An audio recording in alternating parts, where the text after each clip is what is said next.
There's another universe. Please make some noise.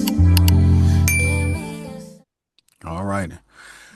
Well, thank both of you guys for saying yes to doing this. I really do appreciate it, and the fam on behalf of the family, we really appreciate it. So thank you guys. This is going to be really easy. My hope at the end of this is you guys both will be like, when are we going to do this again? Because obviously Okay. we won't be able to get all the good stuff in the one sit down, and I don't want to hold up your whole afternoon. So we'll spend a little time talking through a couple questions, and just take your time. Whatever you remember is fine. Whatever you don't, we'll work it out. It's okay. I'm sure we're all going to learn something today. So, all right, family, welcome into another Bennett family history segment for our podcast. Today is a really special day. I have both of my aunts, who are now the matriarchs of the family, and just celebrated. Congratulations on 90th birthdays. This is Aunt Patricia Blassingame and Aunt Dolores Peoples. Now, they're my aunts. They may be your cousins or sister or whoever, but we're going to go through some history in a few minutes, and we're going to learn about them and learn about their early stages in life and questions around the family reunion. What was it like to go to school together and just be a part of the Bennett family for all these years? So, first of all, I want to let you know that they are children of Julius Thomas, Cleveland Bennett, who is my grandfather, and then Pleasant Marie Bennett, who, of course, is my grandmother, their mother. And they come from the line of Preston and Maddie Bennett. Okay. So, welcome in Aunt D and Aunt Pat. We are recording on Zoom. So, I'm in Atlanta. Aunt D is in Maryland, and Aunt Pat is in Orangeburg. And it's taken us a little while to get everything together based on our schedule, but we're super, super happy to be here. So, first of all, happy birthday again. I think the last time I seen you both was here in Atlanta. So happy 90th birthday again. That's a great accomplishment. And just welcome into the podcast. I'm going to start off and just say, what was it like celebrating your 90th birthdays together here in Atlanta? We'll start with you, Aunt D. Well, it was fabulous after I found out that we were being celebrated. I had begun with another story as to why we wanted to be in Atlanta. Right. So I went along with the program and followed all the steps that they told me I needed to follow, you know. And when we got there, well, something just had told me that I was going to see Pat. And Oh, great because Diane and Dion lived in Atlanta. right. So I just had an inkling that I was going to see her. And I said, if they're there, it's not the kind of function that they tell me that we're going to. Oh, okay. All right. So you almost had it figured out. You Yeah. almost had it figured out. Okay. Yeah. How about you, Aunt Pat? Were you Well, it was a surprise for the party, the event. That was certainly a surprise. But I knew Dee was coming because Diane had told me she hadn't seen Corey's new house, and they right? were having a housewarming, and she was coming to see the house. And so I said, "Oh, that'll be great. Then we can see each other." And that's what I went on. But Okay. then after we got to the house, Dion's house, we settled down, and after a while, Dee and Carmen and Michelle came in. And of course, I was a surprise to her, but I knew she was coming. But Okay. I was very glad to see her because we don't get to see each other face to face very often. Right. Right. Now I believe it was Carmen or Little Carmen. I call Corey Little Carmen. Somebody announced that this was the first time you guys had spent your birthday together. Is that correct? And that's what I said. Yes, Yeah. yes. Since we were Very children. first time. Since Because you were children. see, Yeah. yeah, When we see, grew up, you know, went to school, left school, and everybody went their different ways, we would always send cards, or call. But this is the Right. first time we were together Right. for our birthday again. Oh my goodness. Yeah, Pat, you were gonna especially say? Mm-hmm. since we were grown. Yeah. Mm-hmm. See, Dee, her husband was in service, so they traveled a lot. Mm-hmm. And we could never celebrate birthdays that way. But like she said, we always sent each other a card to whatever birthday it was, and Mm-hmm. maybe gave a phone call and Mm-hmm. talked to each other. But that was the very first time we were together. Well, that's amazing. That's again a big accomplishment, and I felt like being there. First of all, we'll give big kudos to Corey and to Carmen and all, Diane and Dion and all and Jared, everybody who played a hand in putting that together because it's fantastic, at any time for family to be able to get together and for us to be there to celebrate you guys. I felt like we were at a very small portion of family reunion. So it was really good to see you guys, and it feels like I really learned something that day because all the stuff's going on in that room, but I heard that and I said, wait a minute, did I hear that right? I said, this is 90 and this is the first time. So that's amazing in and of itself. But let's kind of jump into it. We're gonna go back. And so, like I said, what you can remember is fine. What you can is okay. We'll come back to it at some other point. But I want to go as back as far as we can. So, you all were the eldest, or are the eldest kids of Papa and Grandma. So, what was it like? Like, what's some of your earliest memories that you have? Now, you always had each other, right? So when you guys came in, it was at least you two, and then it come everybody else. So my grandmother again is Pleasant Marie, and then my grandfather was Julius, their father. And so they had a total of 10 kids, and these are the first two. So that's sort of our starting point. What are some of your first memories? And I'll start with you, Aunt Pat. What are some of your first memories as a young girl being a part of this family, in particular of, your grandparents and my grandparents, your parents, Papa and Grandma? What are some of your earliest memories? Well, on my dad's side, we lived, I would say, right in the yard, so to speak, Hmm. in one of Grandma's houses, Grandma Bennett's houses. And so we were always like there with them because we were renting from them. Hmm. We lived in a very small 4-room house with 10 children. Um, we had to share a lot because we didn't have that much room. So all of the children really slept in the same room, not in the same beds, but Hmm. in the same room. We had a double bed, two double beds, and a single bed.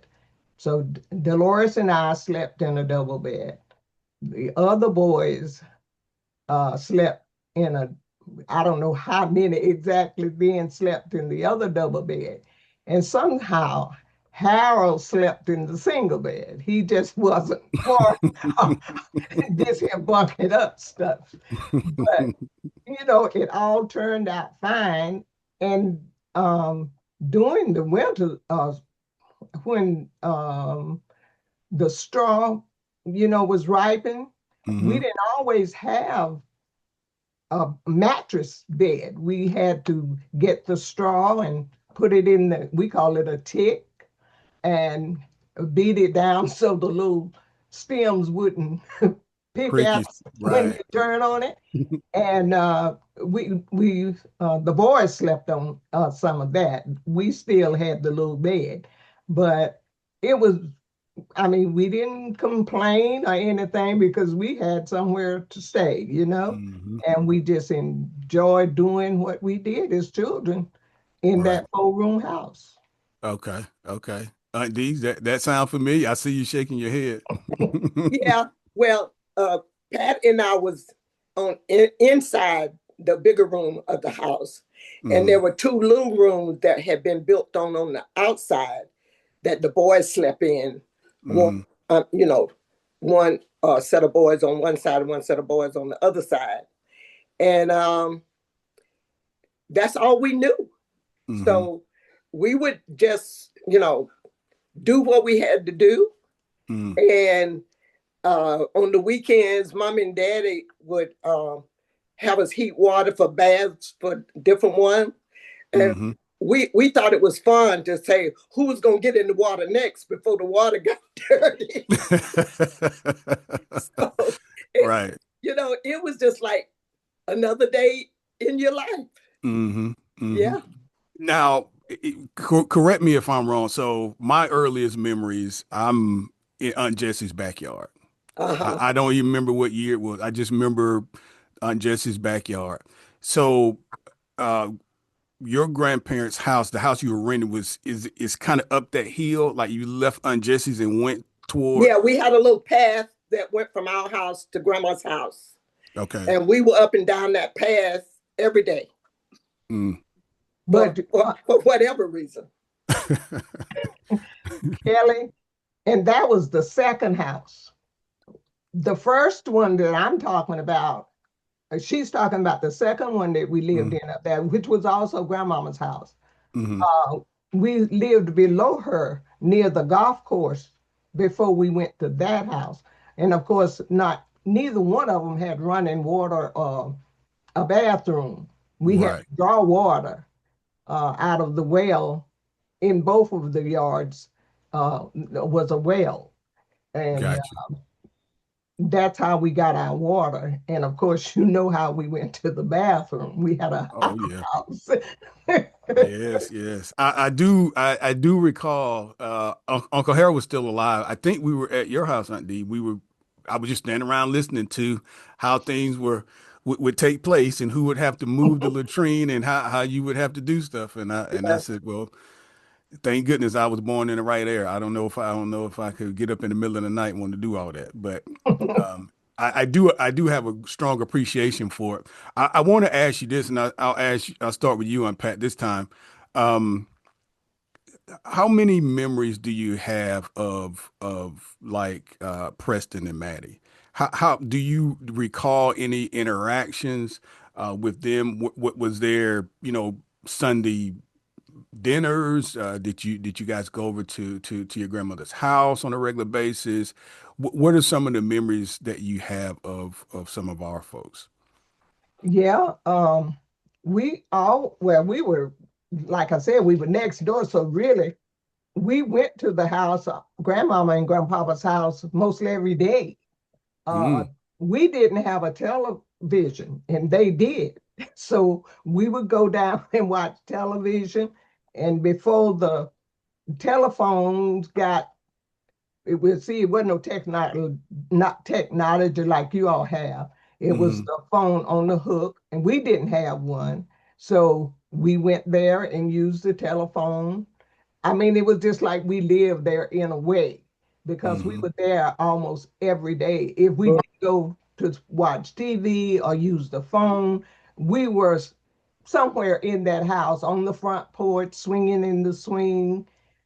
They had a big swing there for about two people, and we mm, loved to sit in that swing and swing back and forth on the front porch. And sometimes Grandmama would be out on the porch with us, just talking, about things. But mm. for me, I really enjoyed it. Okay. Aunt D. Yeah, you mentioned Sunday dinners.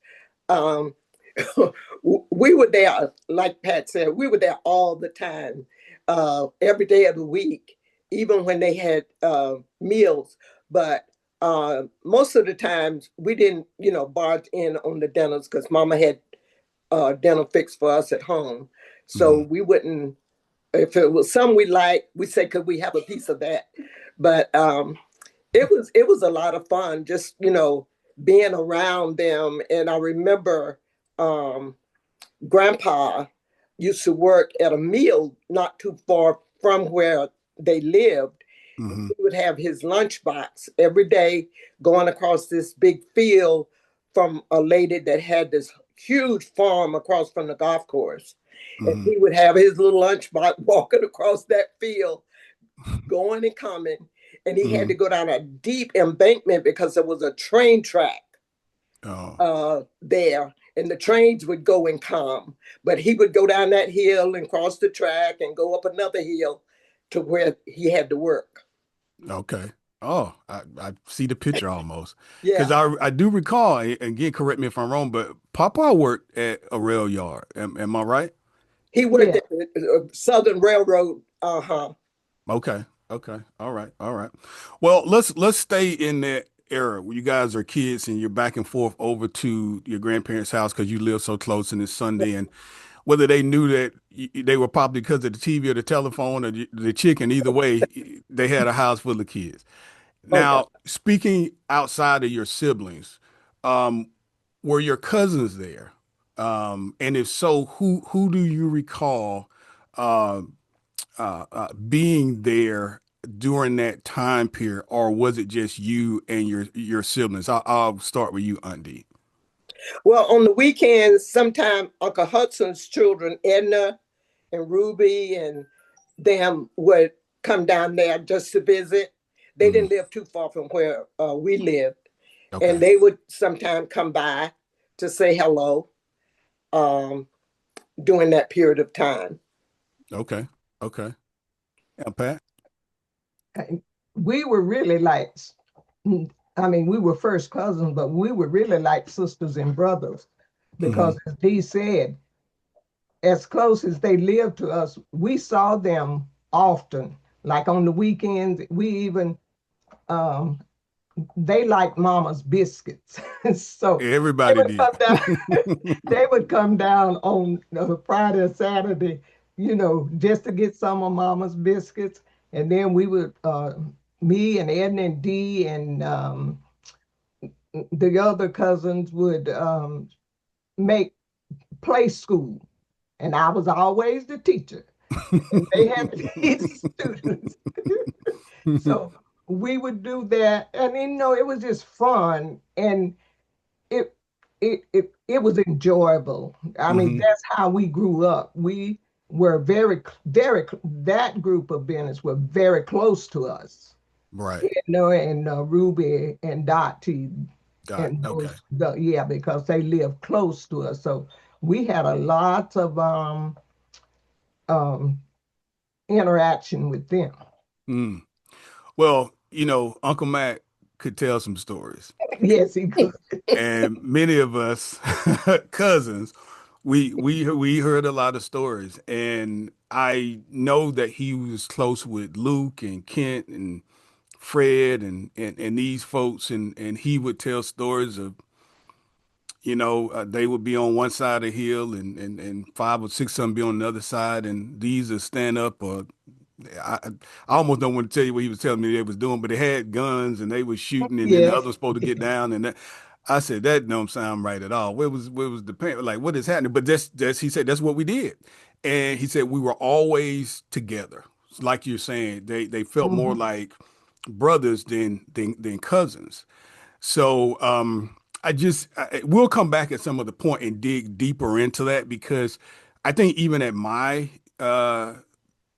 generation, we don't know all of that. We don't know all of that. Like for example, when I'm talking to Aunt Connie, it doesn't click with me until she says it that she didn't grow up with you guys. Right, because she was a It, baby. right. You guys are off in college and she's come Yeah. but it doesn't really click to us that all 10 may have not been in the house at the same time. So what is your relationship? I'll start with you, Unpack. What is your relationship with some of your younger siblings, and particularly your only younger sister? How does that work? How were you? Now, obviously, you guys were close because if you came up as twins, me and Kevin were raised like twins, so I know it's like, so everything that happens with him happens with me, and we share a lot of information. We're really close, and it's different than a sibling that comes along 10 years later. So it's a Mhm. different relationship. So how was it and how is it even now with the relationship with your youngest sister? I'll start with you, Aunt Pat. Okay. Well, as we've said, see, Connie was born our senior year. in high school. So we were preparing to go off to college at that time. Hmm. And of course, we did go off to college at that time. And she was a baby. So, Right. there wasn't much interaction as a sister because she was so small. And Hmm. of course, when we graduated from college, she was only 4 years old. Mm. And so I'm walking up the walk with this little girl holding my hand. And someone said, Pat, who is that? I said, this is my sister. And they would say, you know how they would say, oh, right, you know, that's your sister. Hmm. But the relationship has always been a good one, even though she was small and we couldn't relate to her like Dee and I could relate to each other, Mm. But now, since she has gotten grown and married like we are, and it's beautiful. I mean, I can't ever see the stretch because even though we couldn't communicate, we were always there. And see, Mm. when we came home, she Hmm. was there. So we just played with her just like a little baby, so to speak, because that's what she was. And Hmm. but since we have gotten grown, it's just like there wasn't a space at all. Mhm. Oh, okay. D. Yeah, I feel the same way because, well, when I got married, she was only 7 years old, Hmm. and um, I was away most of the time, so we didn't have any interaction because I was either with away overseas, and we were overseas for like 7 years.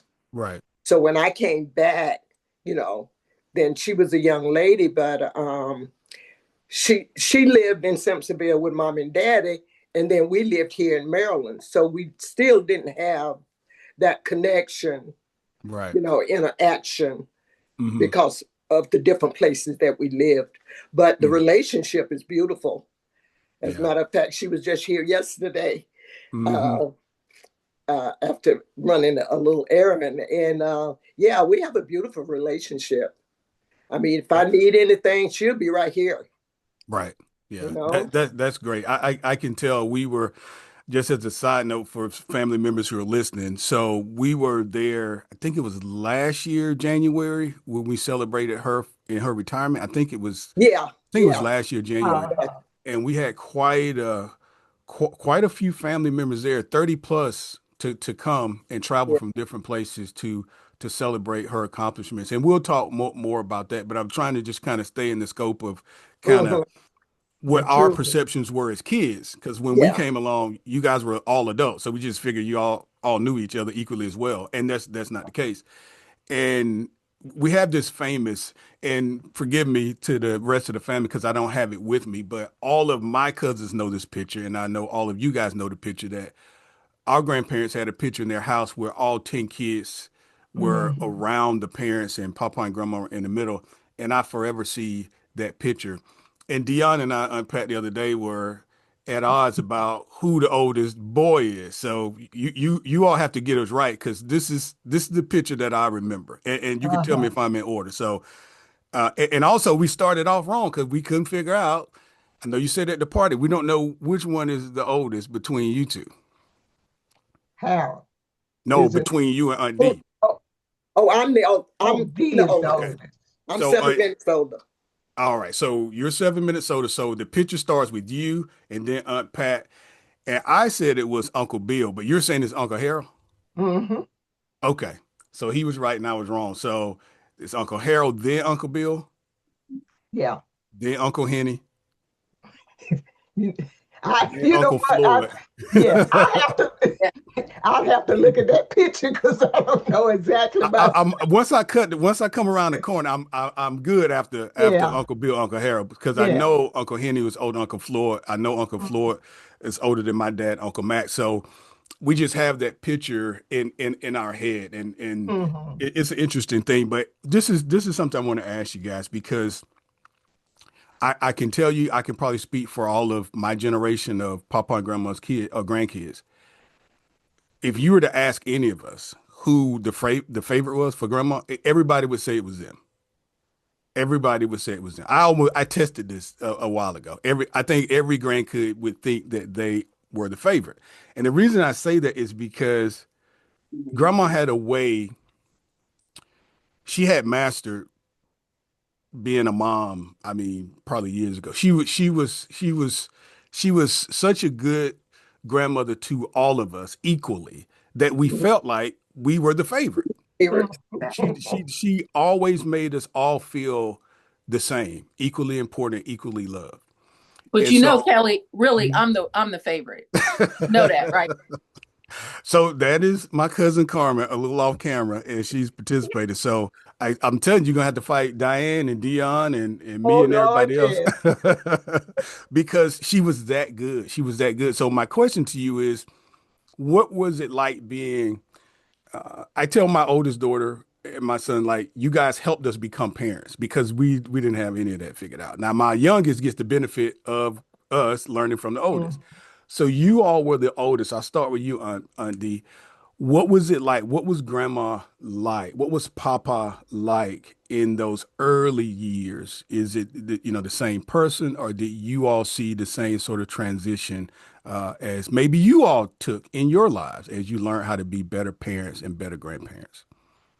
Well, growing up in Jewish and Marie's house, I mean, you have a good idea that they weren't going, you weren't going to be fooling around and showing off and being mean to each other. You Right. were going to love each other. You were going to respect each other as well as, the older adults. Hmm. And so we respected each other. We knew that if we didn't do what was expected of us, Hmm. what would happen? And because mom always said, you got to love each other because you don't know if you might have to live together one day. Hmm. Right. So that was the way we grew up, loving each other. And that's the way I try to bring my children up, Hmm. Yeah. being Yeah. respectful and loving your siblings.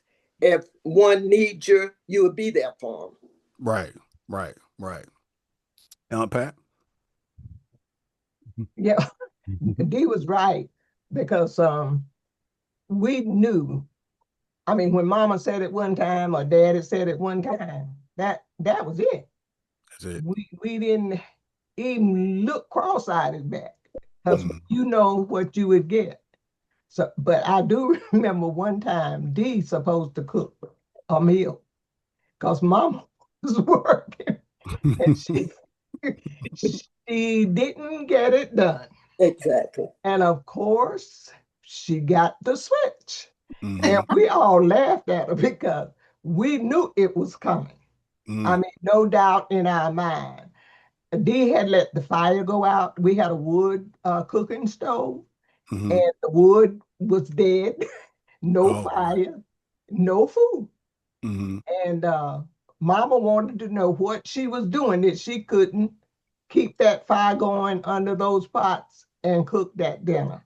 Mm. And I got out of the way because I knew I wasn't a part of it and I didn't want what she was going to get. It Mm. was just that kind of, we could laugh at it later, but we knew what our parents told us. We better not step across the line at all because we knew what would be coming. Right. Right.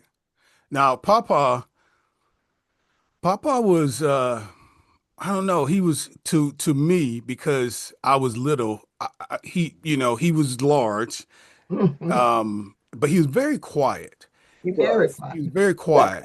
And I would hear him talk mostly on Sundays when we would come over. This is after, your brother, my father had passed and we moved on a different side of town. We would come and visit on the weekend and we would sit on the porch and he would almost like he could recite the newspaper. Like he just had this thing of he knew the news.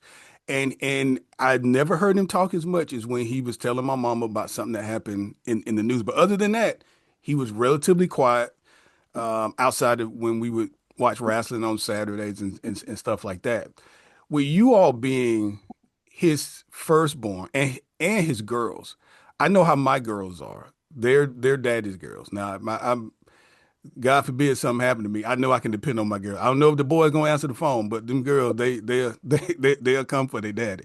Did you guys feel that way with Papa? Were you really close with your dad? Would you call? I'll start with you, Aunt Pat. Would you consider you both daddy's girls? And how was your relationship with Papa when you were girls?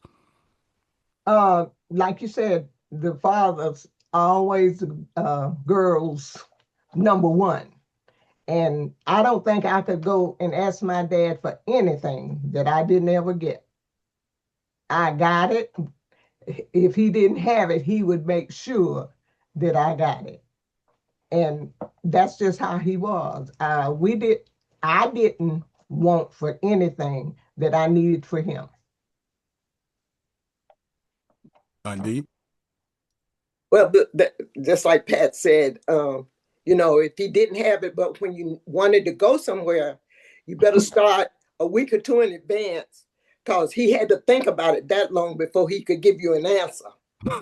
So if you wanted to go to a party or you wanted to go somewhere with somebody, um, you have to do it a lot of thinking before you went to him and asked him because he's going to take his good time about Hmm. giving you an answer.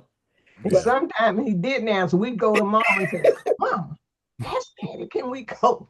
yeah, that's true. Yeah. But yeah, he was a good dad. Yeah, yeah. He was a really good grandfather. He's just really quiet, and I was a quiet kid, so there were times when my mom would leave us there, to be watched and stuff, and grandma would go to work. She worked second shift, and we just be sitting there, like he wouldn't say anything. We would be hours. We would just all be, we just be sitting there.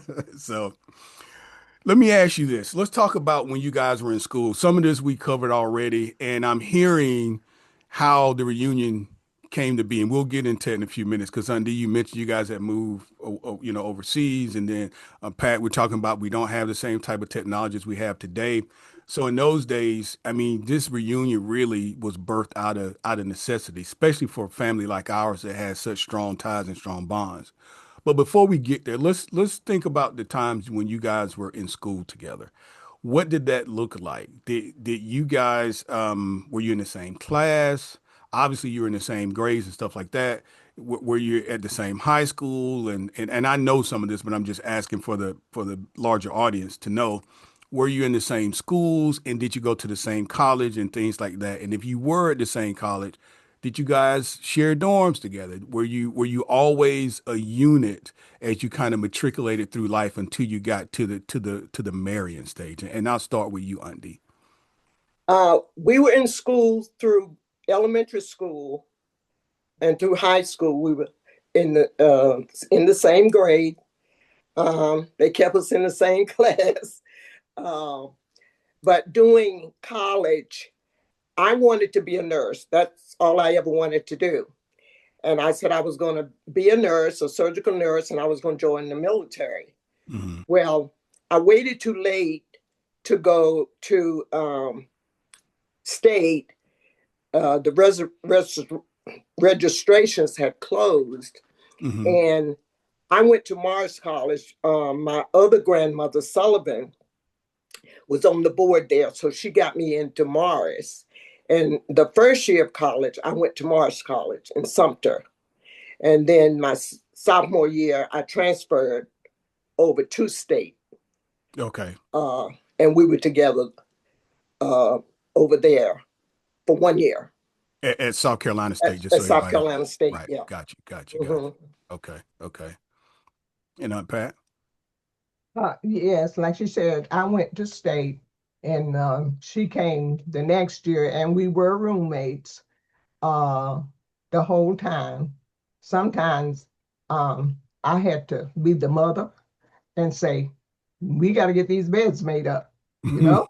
We don't be leaving these beds unmade and Hmm. things like that. And we did have some of the same, well, I was in physical education, so she decided that's what she would take too. So we were mostly in classes together, uh, because, in PE. We Right. had the same classes. And of course, the teacher would separate us. One of us were in the front row and the other one was in the back row, you know. But we handled that very well. And Hmm. in our classes.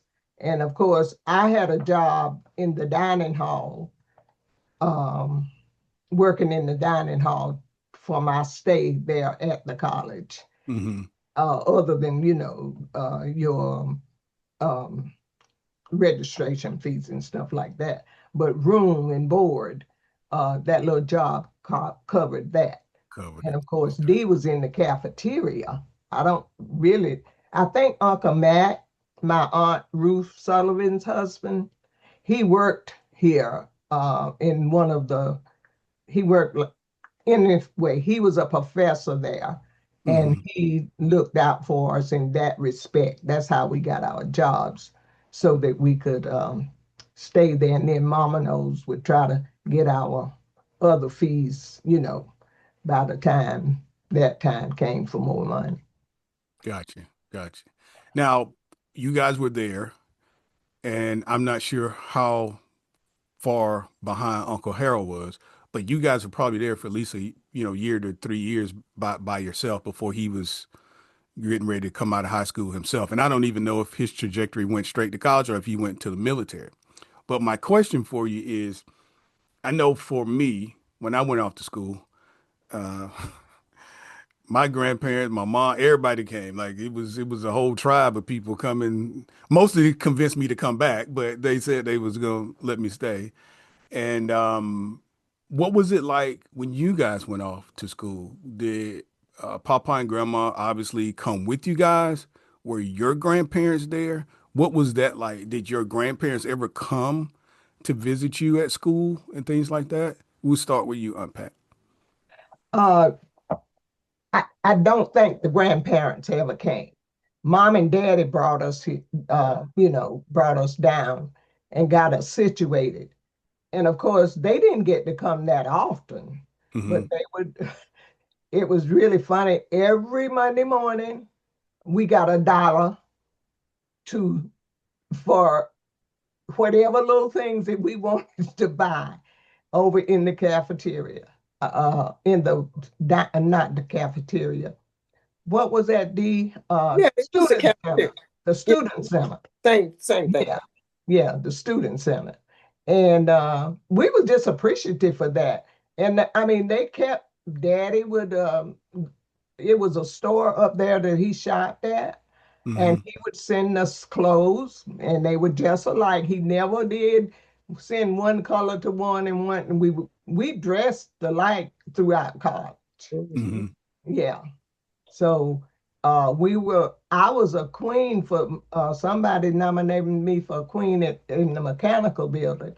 And Daddy knows sent us the little gowns, like we were walking down the red carpet.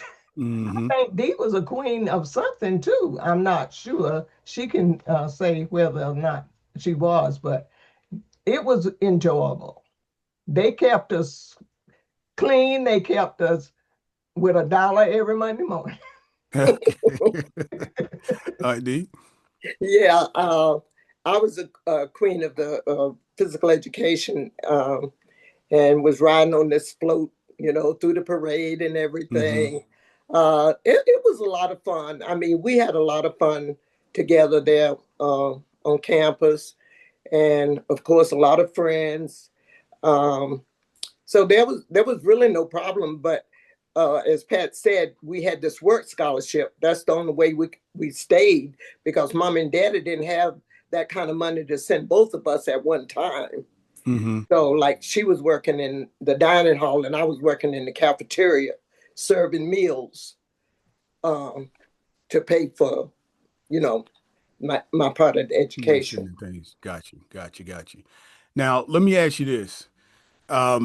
You guys are the oldest. You're kind of paving the way for the other eight. Yeah, the other eight. So you guys are kind of setting the example because I know we'll get into this deeper, not right now, but I know personally that the path for so many of your siblings.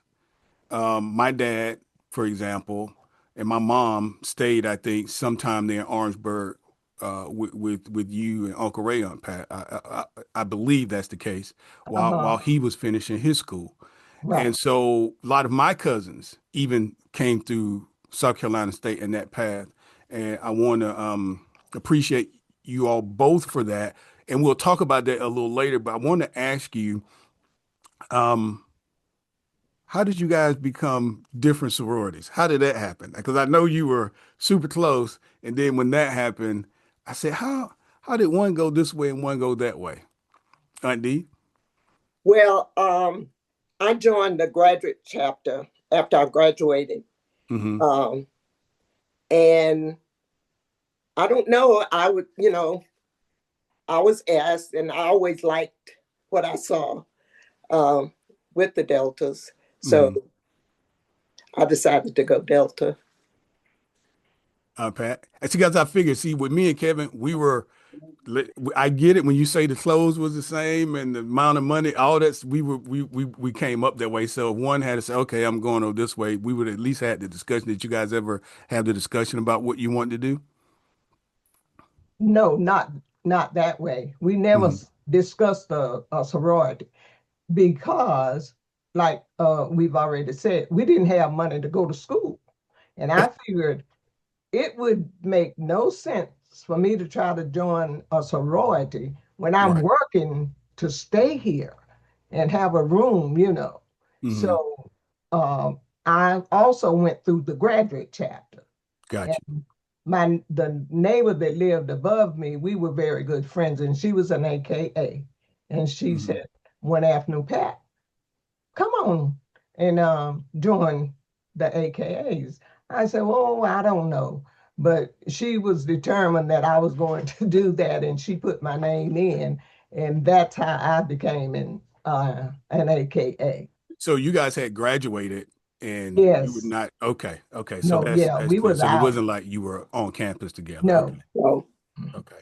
Well, let's talk about that because having spent the majority of your young lives together, what was it like when you had to separate? What was it like when you met your husbands to be, or even your husbands, and like Aunt Dee said, her life took her in a military type way, to other countries. What was it like when there was a clear delineation between your lives now, where you went home with your husband and you went home with your husband? What was it like, or did anything change? I'll start with you, Aunt Pat. Um, re- Really, I'm going to say nothing changed, but as change is now, Ray and I didn't meet him until my senior year in college. And he came from the army into school, so he still had another year to Hmm. go when I finished college. I We marched together, but I finished the year before. And D, uh, uh, now John went in service, and I'll let her tell that part though. We were not, we were together until I got married, and then a little bit together because I was up in Oconee County with my mother-in-law when she got married. So it wasn't just like a all of a sudden thing Hmm. because we knew that if she married John, that he was in service and that she was probably going, with him if she, could. And Right. so we just held that when she got ready to go. We just, hugged each other and said, much luck. I Hmm. mean, it wasn't like, oh, I don't know how I'm going to make it. She's Right. gone, because that's how some things are with Hmm. siblings that close. But we just kind of went quietly and no to do over it. That's how you remember it, Aunt D? yeah, Mhm. uh, because John graduated before I did, and he was up teaching in the area of where I lived, and I was still in school. Mm-hmm. So when I graduated, he was still teaching up there. And of course, we had been dating for several years then. And he had already asked me to marry him. And so before he left to go to Europe, he wanted us to be married before he left. So we got married before he left. As a matter of fact, we spent our honeymoon in Orangeburg with Pat and Ray because he had to go down in that area. He lived down in that area, but he had to go that way to get some stuff before he left. Mm-hmm. And so we spent the weekend with them in Orangeburg, and then we came back, and he got ready to leave to go to, well, he had a school he had to go to in Oklahoma. And so I stayed with mom and daddy until he went to that school and came back. Gotcha. But it was no different than she went to school first, and and I went to another school. So it had a little bit of separation already. So it wasn't like a okay. Yeah. I got you. Yeah. Again, what I had to compare it to is me and Kevin. And of course, we still live in the same city today. Yeah. And we can do a better job of getting together, but that's going to be another podcast. That's going to be another podcast. Let's talk about this. Now I'm talking about siblings. Let's talk about your siblings. We talked about Aunt Connie. And I'm going to be really selfish in a few minutes and ask you both about my dad when we start talking about the reunion. But just tell me a little bit about your siblings as I kind of call them. We'll start with you, Aunt Pat. You don't have to give me a whole rundown because I know everybody had their own personalities, and I knew certain uncles better than others because Uncle Matt was at the house a lot. I didn't really know Uncle Floyd. I only saw Uncle Bill a few times that I can recall. But I saw Uncle Harold quite a bit. So let's start with Uncle Harold. Pat, just tell me what is some of the characteristics of Uncle Harold. I remember him laughing a lot. He used to joke a lot. He was really loud. So as a kid, I was a little like, but he was pretty animated most of the time. Is that how he was as a kid? Is that how he got his own bed? Yeah, I'm not really still sure how he got his own bed. But yeah, he's a jokester and he always had something funny to say. Yeah. I don't care what you were talking about. He could get a joke out of it some kind of way, and make everybody laugh. And he was just that kind of guy. Uh, he was, well, calm, but he could show another side of himself if he had to. But other than that, he was really a person that you didn't mind being around, and you could just sit down and talk to, and laugh and joke. And he always had a joke for you. Oh, yeah. I never even come in contact with him without him having a joke somewhere about something that you said. Is that how you remember it too, Andy? Yeah. Like Pat said, he always had something funny to say. Or if he had heard somebody else said, he told it in a different way. And when we were living in Niagara Falls, we visited a lot because they were in Buffalo. And they would visit with us. So we had a lot of interaction together once we, moved to Niagara Falls. And they were in Buffalo. Here's one, Kelly. He was in service at this time. And so this particular weekend, he came home. And Mama with her children. She loved every one of them. And when he came to the door, she happened to have been back in the kitchen baking biscuits. And she had flour on her hand when she hugged him. And he come around, and we were talking about it one day. And he said, I came home and Mama just messed up my soup with all that flour. Oh, All I just can say, like yeah, things like yeah. that. Oh yeah, yeah. She would be excited. I remember one day we're at the house and Uncle Floyd came home and she ran from the back of the house to the front and hit that front door and she was just hollering, hollering, and she was so happy. So Yeah, that's a Yeah. really good memory. I don't What about care. Uncle? Oh, go ahead. I don't care which child came. Hmm. She was just as happy to see him as anybody, He just like it was. was company she hadn't seen in a long time. She was. She really was. What about Uncle Bill? What are some of the things you remember about his character about him? Uncle Bill, he was meant to me, he was kind of quiet like daddy. He Hmm. didn't he didn't talk a whole lot. Now when all the boys were home and they were together, he had a lot to say, but just him, he didn't he didn't talk that he talked, but it wasn't he wasn't a jokey person, so to speak, like Harold was. Hmm.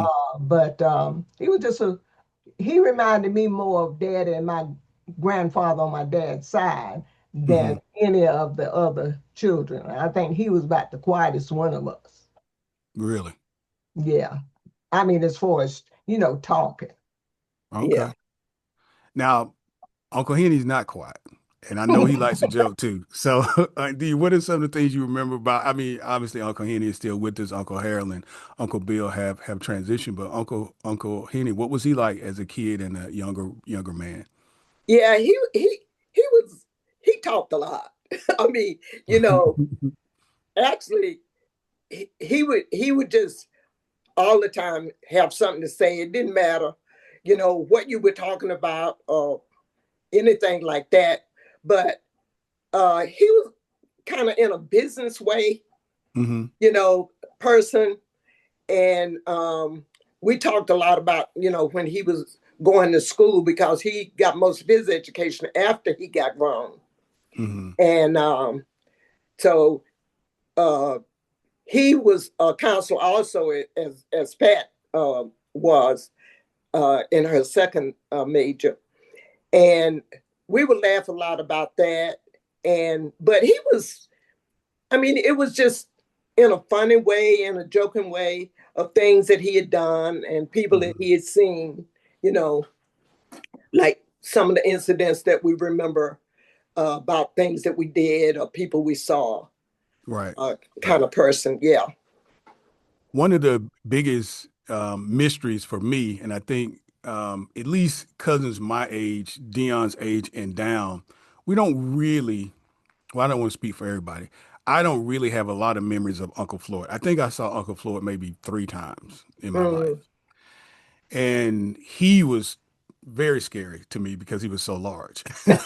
And he was really quiet. And I think because I was really young at the time, he yeah. maybe seemed a lot bigger than he actually was. Hmm. But I kind of stayed clear of Uncle Floyd. I remember him coming home and I remember him Yeah. going to the house, but it was it was in the mindset of like, I don't know if I should go in there. Ain't nobody said it's okay for the kids to come in. So we just kind of stayed outside. So Uh-huh. tell us about what it was like to, and I don't know really the distance between you and Uncle Floyd, but I think you had more time with him than like with my dad and Uncle Matt. But what's some of your memories, Pat, about Uncle Floyd? Floyd was more business-like Hmm. person. Um, and I think he worked in that kind of Environment. environment, and I guess that was just a part of him. I mean, he was funny at times, but not like the other boys or any of the other children. But he when he came home, he would talk, just talking, not about anything in particular. And then, of course, if he was alone, there at the house, that was fine too. He didn't have to have people, so to Yeah. speak. Hmm. Yeah. Hmm. Yeah. I was about to say too. He was away a lot, and so once he moved away, um, I think it was California where he Hmm. first stopped. And I mean, we would hear from him, we would talk, but he was mostly to himself, as a nurse. He was a nurse and Right. worked a lot of hours and came home. He loved music. So Hmm. he would come home and put on music and lay down on the floor and listen to his music at Right. night. Hmm. He seemed artsy to me. Again, I didn't really know him as a kid, but when I went with Aunt Connie to help sort of organize Grandma's house, I came across a lot of, stuff that belonged to many of us, and Yeah, some of the stuff was yeah, Uncle Floyd's. yeah, he And was. Hmm. he loved to draw. Yeah. Yeah. Yeah, he loved art a lot. There's a photo that was there, and I know his name was on the back. I'm not sure if he did or not. I'm going to take a picture of it and send it to you guys because it's in my daughter's room right now. And Uh-huh. I've always wondered, did he do this painting or was this something he bought? But it has his name on it. He And probably did it. mhm. Yeah, Yeah. because he enjoyed that Uh, stuff. Hmm. I'm gonna skip. Well, actually, I'm almost out of order. So, because Uncle Matt was older than my dad, so I know you got a lot to say about. We had to keep it to one story with Uncle Matt because I know we could probably do another podcast on Uncle Matt. But he was obviously very very beloved among my group because he was just a big kid. A lot of times he would say Yeah. silly stuff and he would just do stuff with us that either we'd be afraid to ask other adults or whatever, but he was always Uncle Mac to us. So what's some of your earlier memories? Because I was going to ask you who got in trouble the most at the house, but I could probably say it probably was Uncle Mac. Probably was getting Papa's attention most of the time, but I don't know that to be the case. But what are some of the earlier memories that you have, Aunt D, of Uncle Mac? Well, um, Mac, I mean, he was the kind of guy that just liked to be out doing stuff. Mm. So he was athletic and he just liked to be doing different things. Um, uh, I really, I think when I left, because I wasn't around him as much as I was the others. I Hmm. was gone, Right. wherever and whatever, wherever John would be. So, Hmm. but I remember him as just being, like real funny and athletic and being doing stuff, Right. you know, Right. Busy. and come in and kidding around with us, Hmm. that kind of way. Right. Same with you, Aunt Pat? yeah, yeah. And he, like she said, he just always had to be doing something. And of course, meeting people, you know, and I won't go no further than that with that, but Yeah, yeah, yeah. that kind of thing. Okay. Um, so he, he loved to talk. I mean, Hmm. yeah, he just loved to talk, and he could tell you some jokes that Hmm. would split your head almost, you know. So we Yeah. won't tell the jokes, No, no, but we won't tell he was those. good at that. I mean, he told me, some stories about himself in Vietnam. Right. And I said, well, Mac, how did you get around? Now, he had people that he knew that got him where he wanted to go. And he would be whatever he had to be and stuff Hmm. like that, Could get in trouble real quick. Oh yeah, yeah. I was on the tail end of a couple of those Vietnam stories, and I think I was probably 10. I don't think I need to be hearing this No, stuff. no. But he was one of the fan favorites for us. And what about my dad? So I'm gonna be a little selfish and ask a little deeper question here because we are talking in about the reunion. So we know that. So for those who don't know, my dad is Cornell Bennett, and so he and Aunt Georgia were credited and have been credited as being the organizers of the reunion. Mhm. So I'm going to ask two questions. One, you know, if you guys have any memories when he was small and teenager, because I know you guys were kind of moving around at this time, but Uncle Mac all the way down to Uncle Dew and Aunt Connie maybe didn't have as much relationship with them in the house. But what do you recall of him when he was a younger man, a teenager, and things like that, even collegiately? And then, what was it like when he first came with this idea of the reunion? Do you recall kind of what he was, what his pitches were? What he did he come to all you guys separately and say, "Hey, I need you to do this or I need you to do that"? What was it like, Aunt Pat, to grow up with my dad and see him kind of get into being an organizer for the reunion?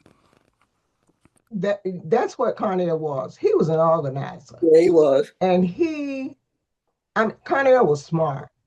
I used to say, Lord, I wish I'd had some Carnell's brains. He could, I mean, he could just, say it and seem like it just happened. And of course, when him and Aunt Georgia talked about the family reunion, he's a family person. And that was just up his line, to get this thing started and let's see what we can do with it. Mm-hmm. D. Yeah, that's the way I remember too. He loved to organize. And when he and Aunt Georgia had it, I mean, with he and Aunt Georgia, I mean, they had it going. They didn't say, well, we're gonna do this and we're gonna do that. They did it. And Right. we got it together and then, told everybody about, what was going on, and they let you know what they were doing. Mm-hmm. And that's what I remember when he and Aunt Georgia had it.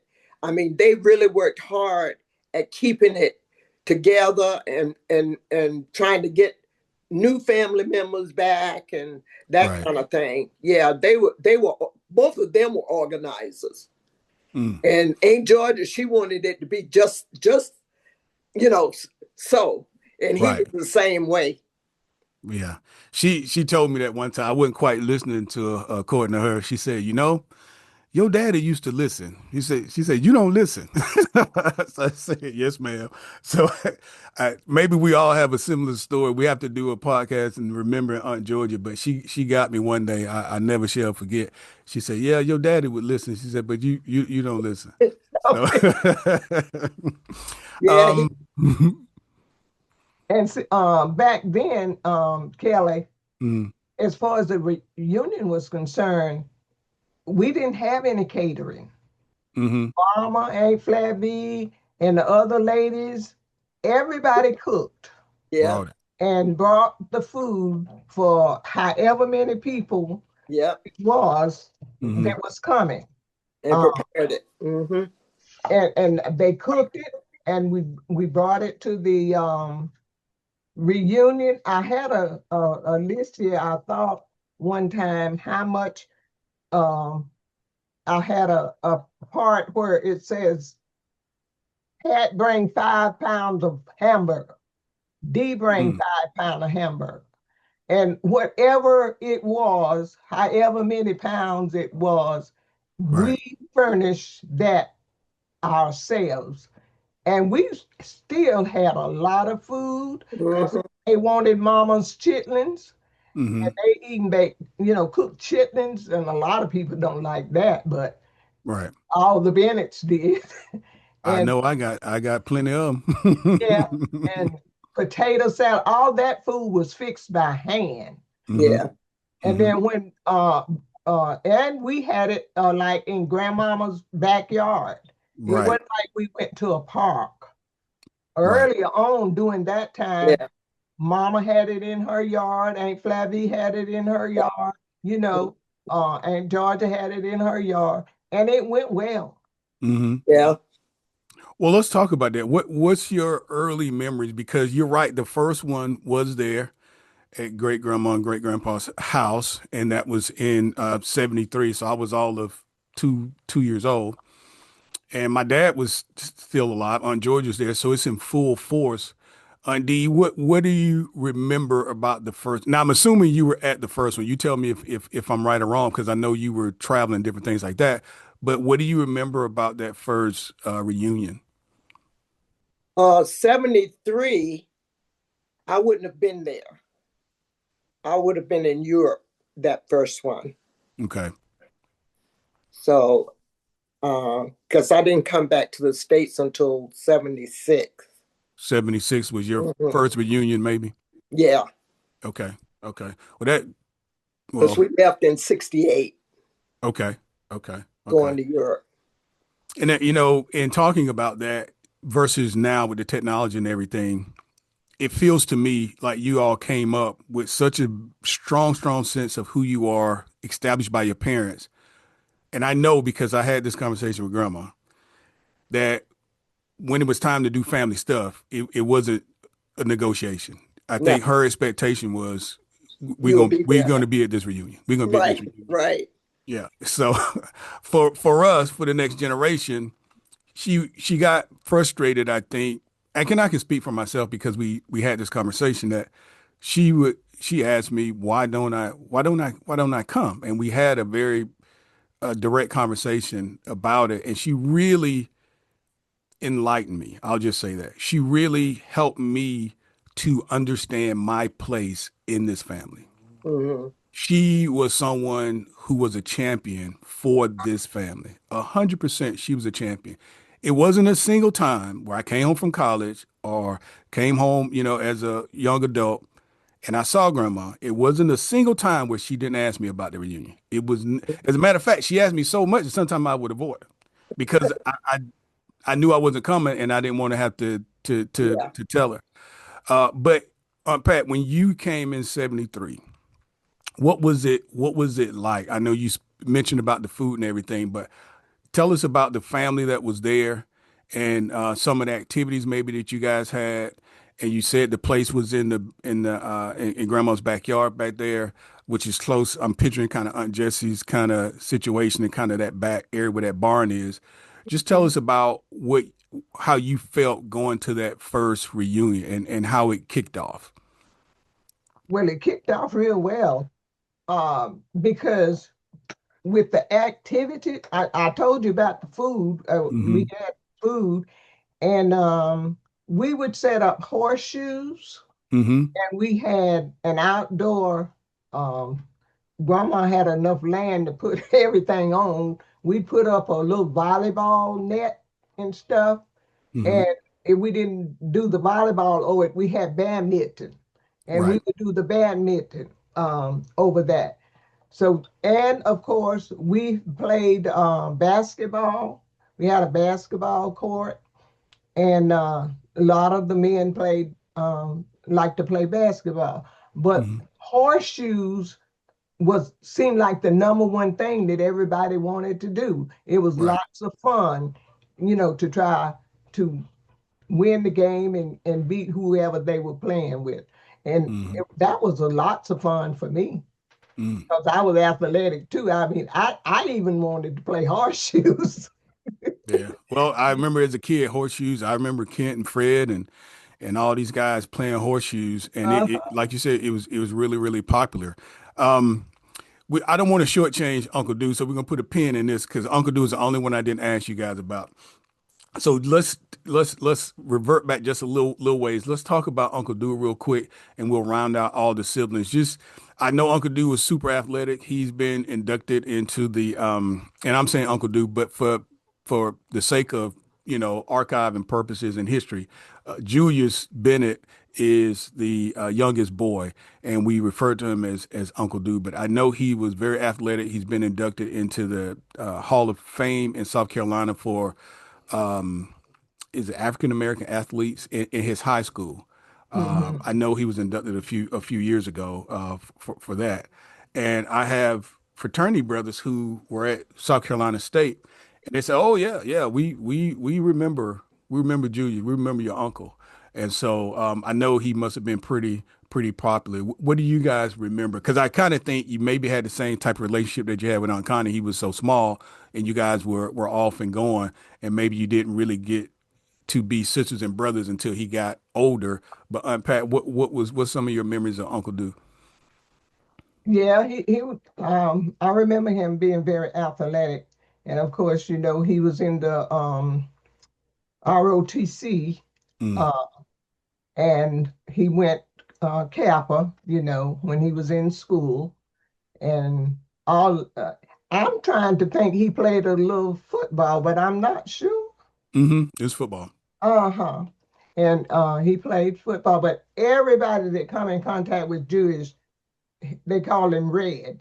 And I mean, they they loved him because Jewish has a way of, you know, um, he can stand his ground. I'll put it like that with anybody he meets.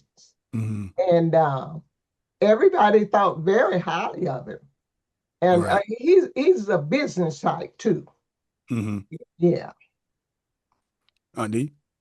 Yeah, I agree with Pat. He was he was uh went into the military too. And Hmm. him and John used to laugh about that because John told him he didn't go in there and stay long enough to say that he had been in the military. He He said didn't he had like the enough. military. So John said, you're not a military man. Anybody go in there and stay 2 weeks and come out. They can't call themselves a military man. So they used to joke about that all the time. He stayed a little more than 2 weeks. But I told him, no, you can't say you're a military man. And That's Kelly, this that's is funny. funny because every Veterans Day, Hmm. I call Julius. Oh. I call him and Uh-huh. say, thank you for the time that you Yeah. served. And he falls out laughing. Well, you Every know what? Now that you say that, there was another picture. So you come out of grandma's little den there where she watched TV. You come around the other room where all the picture were, with the albums and stuff. Up above uh-huh. that fireplace. Him in the uniform. Yep, I remember that because I just have seared in my head. I see a picture of Uncle Bill in his uniform. I see a picture of all of them in their uniform. It's with the Uh, exception of I don't know if my dad he had on some sort of uniform, but I don't know if it was military. Mhm. I don't know, but the Uncle Do one, I do remember that. And of course, I had tons of Uncle Mac pictures with him in his uniform. We have been talking. I told you how great this was going to be. We've been talking over an hour, so I'm only going to ask you one or two more questions. Then we'll have to reconvene, and hopefully you all have enjoyed this to the point where you'll take my calls in the future and say yes, and we'll do it again.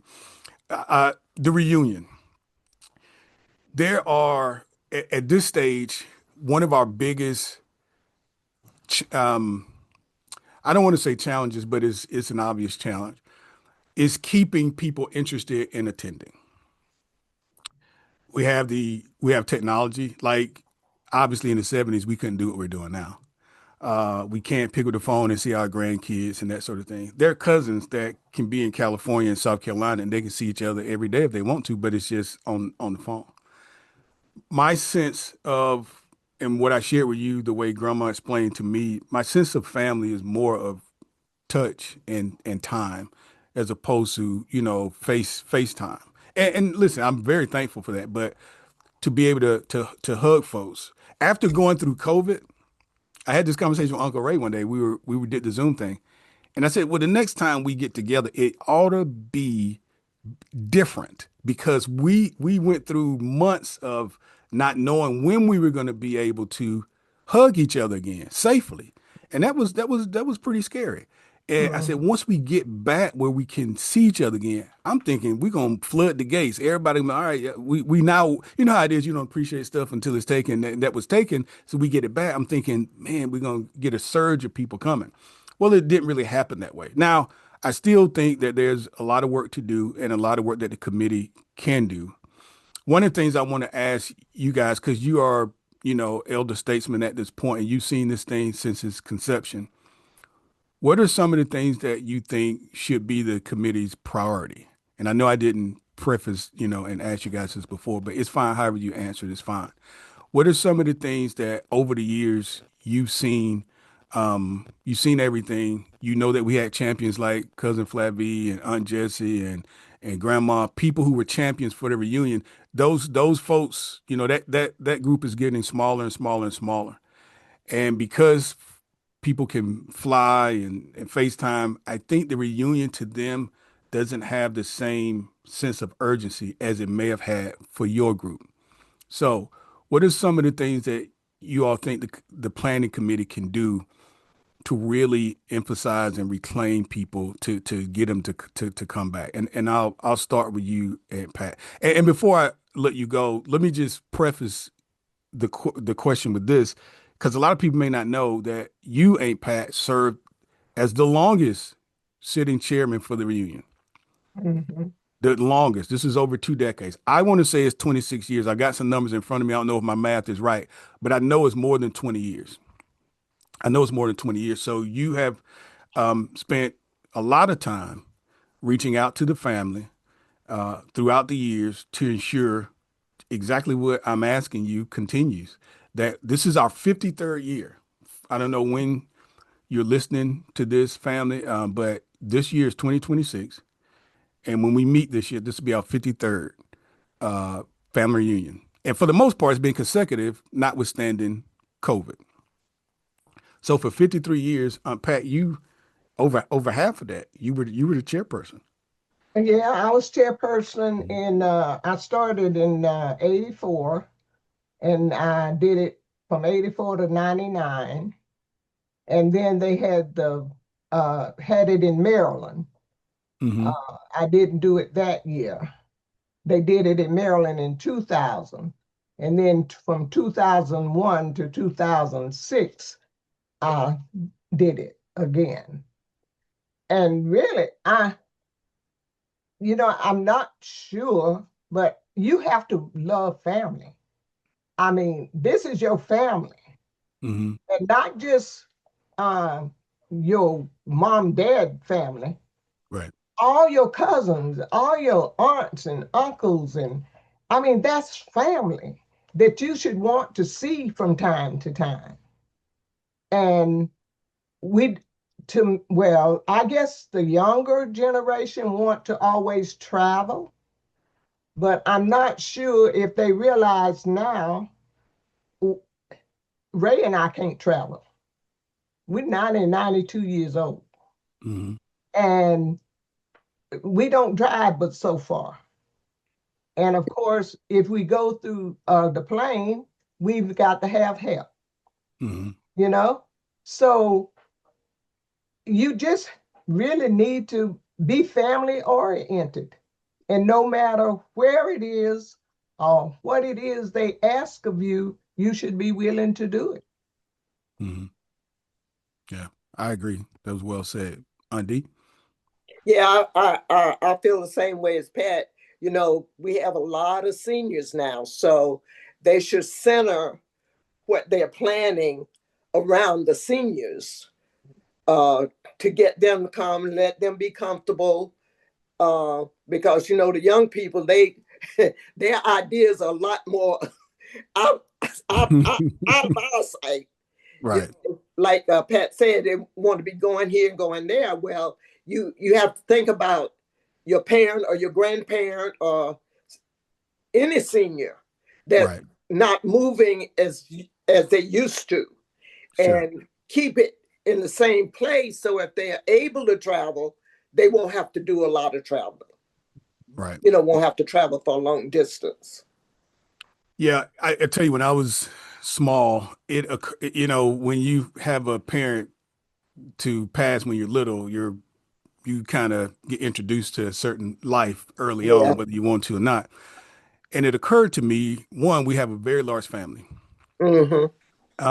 And it occurred to me, unfortunately, that I said at some point, a lot of folks going to start leaving, and we Yeah. need to take advantage of having folks in place where we can see and touch and talk to as much as we can. Yeah. So, one, again, I really want to thank you guys for doing this. This means a lot. The reason why we're doing this podcast, if not obvious for the larger folks that are listening, is because we don't want my grandson, my brothers, or whoever to have to go look for their history. This should Yeah. be recorded, and it's something that they can know and hear and see. We have to go and search and find records and things like that, and it's fine because that's what we're here for. We'll do it, but we wanted to hear directly from you guys, and we didn't hear it all. Don't get me wrong. We hopefully we can come back and talk some more of those stories because I'm not sure how we got on the motorcycle with Fred and where the other parents was, but that happened. That happened a lot. So I got questions about where the other adults were. So we want to come back and continue these conversations and have this type of information for the larger family. And the hope, of course, is what you both are saying is to make you, I don't know any other way to say it, but to make you more interested in your own family. Like Mhm. we're the main event. And I continue to stress to people, family reunion is not your vacation. It's not your holiday. It's your family. And that ought to be enough. That ought to be enough to say, I'm willing to go and be there. It's one time, 2.5 days each year. That's it. Yeah. And it should be enough that we're going to be there, that you would want to be there. But because I fell in that category for many years, not seeing the importance of it until someone like grandma said, hey, let me explain how you fit in this. So when people are not there, I encourage folks, and if you're listening to this, I encourage you not to beat them across the head. That's not the way to get them to come. But maybe ask them with love why they are not coming and to see what we can do to satisfy that. But at the end of the day, Aunt Pat and Dee, thank you both so much for sharing your stories with us, sharing this time with us, and hopefully coming back with us and talking again. Because I'm gonna do the same thing with Dottie and her sisters and Jerry and Kathy because we need to get the information because we don't have it. And you guys got a lot of stuff. And I could see both of you guys as you're talking today. One lights up when the one says, and because I'm sure you're remembering stuff. You say, "Oh, I didn't remember that." Yeah, okay, we did do that. So having conversations like this helps everybody. And so, if there's anything else you guys would like to say, I'll start with you, Aunt D. If anything, you just want to kind of say to the family, we can do it. But we're about to close out.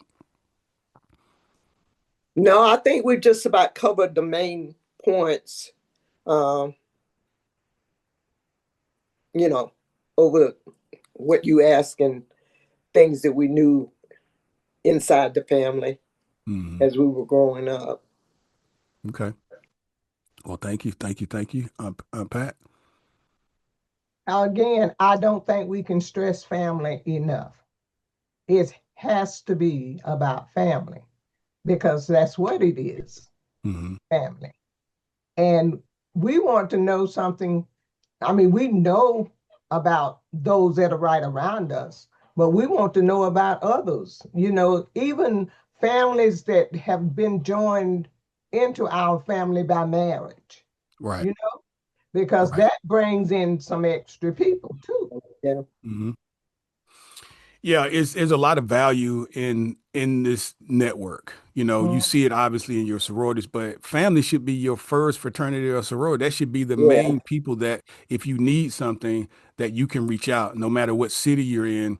If family's there, you're covered, in many regard. So when we come back, we'll do a part two, if you will. We'll dig a little deeper into some of your relationships, maybe with your uncles and aunts. Papa was the oldest, and he was the oldest boy. So, um, and that is a certain demeanor too. That's probably why he was the way he was. So, we'll talk about what that felt like coming up as with Papa being your dad. But also, I'm interested to know what was your relationship like with your uncles? I only knew a few of them, obviously Uncle Houston and Uncle Pete, but a lot of Papa's brothers were gone by the time I got around. So that's just something to kind of wet your whistle for the next time. All the mhm, aunts, for the most part, were there, but the brothers, I only remember two. So mhm. we'll start there the next time we sit down and talk. But I again want to stress to you both that we're very, very thankful for taking the time to do this, and I appreciate you so much. So thank you guys. You're Well, welcome. you're welcome. All right. See, that was fun.